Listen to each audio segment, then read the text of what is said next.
नमस्कार. आज आपण बनवणार आहोत पनीर मसाला, ते सुद्धा अगदी रेस्टॉरंट स्टाईलने. तर इथे साहित्य घेतलेलं आहे. साहित्यामध्ये आहे टॉमॅटो, कांदा, हिरवी मिरची, लसूण, आलं, 5 ते 6 काजूच्या बिया आणि मेन म्हणजे आपलं जे पनीर. तर हे पनीर धुवून स्वच्छ घेतलेलं आहे. आता हे जे साहित्य घेतलेलं आहे त्या साहित्याची आपल्याला प्युरी करायची आहे. तर गॅसवर कढई गरम केलेली आहे, त्याच्यामध्ये तेल टाकलेलं आहे. आता तेल गरम झालं की हे जे साहित्य घेतलेलं होतं ते सगळं आपण कढईमध्ये टाकून ते व्यवस्थित असं परतवून घेणार आहोत. आता हे परतत असताना आपल्याला गॅसची आच मोठी ठेवायची आहे, म्हणजे फ्लेम हाय ठेवायची आहे त्याची, आणि हाय फ्लेमवरच आपल्याला ते व्यवस्थित असं परतून घ्यायचं आहे. आता कांदा टोमॅटो थोडा मऊ झाला की याच्यामध्ये थोडंसं पाणी ॲड करून आपण झाकण देऊन त्याला एक वाफ काढायची आहे. आता इथे बघू शकता व्यवस्थित असं ते झालेलं आहे, ते मी काढून घेते.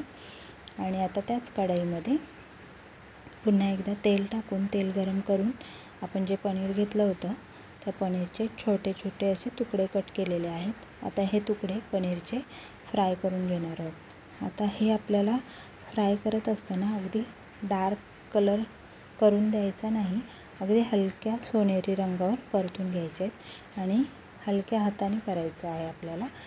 तर इथे बघा मी उलट करत त्याला फ्राय करून घेत आहे.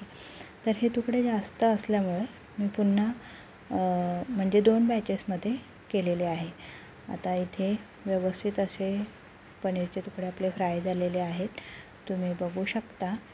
आणि सोबत इथे ग्रेव्हीसुद्धा करून झालेली आहे. आता इथे मी एक बॅटर तयार केलेले आहे, ते म्हणजे 2 ते 3 चमचे दही घेतलेलं आहे, फ्रेश दही घेतलेलं आहे. आणि आपल्या डब्यात जे मसाले असतात आपल्या घरगुती मसाले ते टाकून त्याचं बॅटर तयार केलेलं आहे.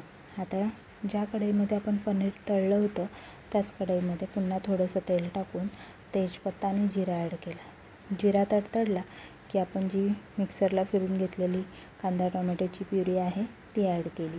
तीसुद्धा आपण परतली आणि त्याच्यात जे आपण मसाल्याचं बॅटर केलं होतं ते सुद्धा ॲड केलं.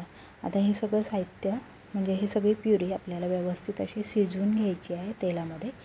तर इथे मी झाकण ठेवून ती शिजवून घेते, कारण ती ग्रेव्ही अशी उडत असते बाहेर, त्याच्यामुळे मी झाकण ठेवते. आता हे मध्ये चेक करून पुन्हा एकदा अशी मिक्स करून ती आपल्याला व्यवस्थित अशी शिजवून घ्यायची आहे. आता ग्रेव्हीला साईडनं तेल सुटायला लागलं की आपली ग्रेव्ही रेडी झाली असं समजायचं. आणि मग ही ग्रेव्ही व्यवस्थित शिजली की ह्याच्यामध्ये गरम पाणी ॲड केलं आणि चवीनुसार मीठ ॲड केलं आणि ही शिजायला ठेवली. आता थोडंसं कड आल्याच्यानंतर माझ्याकडे शाही पनीर मसाला होता, तर तो एव्हरेस्टचा पनीर मसाला मी ह्याच्यामध्ये ॲड केला आणि पुन्हा एकदा शिजायला ठेवलं. आता ग्रेव्हीला मस्त कड आलेला आहे. आता या स्टेजला आपण आपले पनीर जे फ्राय केलेले आहेत ते आपण ह्याच्यामध्ये टाकून घेणार आहोत. तुम्ही बघू शकता अशा पद्धतीनं मी सगळे पनीरचे क्यूब्स आहेत ते ग्रेव्हीमध्ये टाकून घेतलेले आहे.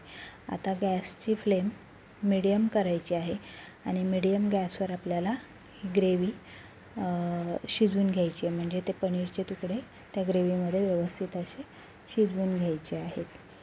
तर इथे चेक करूया आपली ग्रेव्ही कशी झालेली आहे, भाजी कशी झालेली आहे. तर झाकण काढून बघूयात.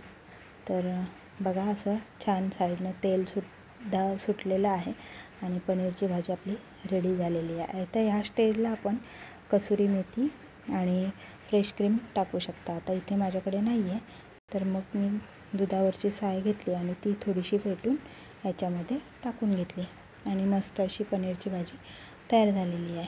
तर तुम्हीसुद्धा मी ज्या पद्धतीने केली आहे तसं करून बघा, छान लागते भाजी खायला.